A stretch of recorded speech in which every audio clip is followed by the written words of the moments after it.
இதெல்லாம் கொடுமை. தமிழ்நாடு என்னதான் நோக்கி எங்கதான் நோக்கி போகுது? தன் ஊர்ல தண்ணி சரியா இல்ல, அதற்கு காரணம் வேற எதுவுமே கிடையாது, இந்த தொட்டி தான். இந்த தொட்டியை மாத்தி கொடுங்க.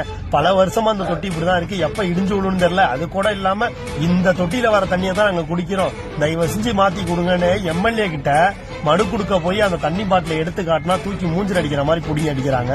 என்னதான் கொடுமையோ. அரியலூர் மாவட்டம் டீப்பலூர் பக்கத்துல தாத்தம்பேட்டைன்ற கிராமம் இந்த தண்ணியை குடிச்சிட்டு வராங்க பல வருஷமா மக்கள். இத பல வருஷமா கோரிக்கையும் வச்சுக்கிட்டு இருக்காங்க.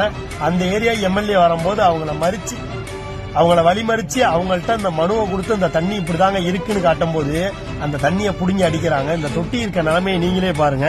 கிட்டத்தட்ட நம்ம வீட்டுல இந்த மாதிரி தண்ணி இருந்துச்சுன்னா குடிப்போமா அப்படின்னு அந்த எம்எல்ஏ யோசிச்சு பார்த்தாருன்னா கண்டிப்பா இந்த மாதிரி விஷயம் நடக்காது. இவங்க நீங்க வெள்ளை சட்டை போடுறதுக்கு காரணம் நாங்க ஓட்டு போட்டது, அந்த கையில இங்க தடவுல அப்படின்னா கண்டிப்பா நீங்க வெள்ளை சட்டையே போட மாட்டீங்க.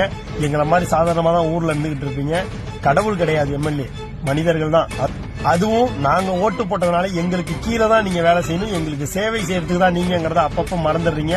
2026 தேர்தல் வருது, அதுல கண்டிப்பா உங்களுக்கான பதிலடி மக்கள் கொடுப்பாங்க.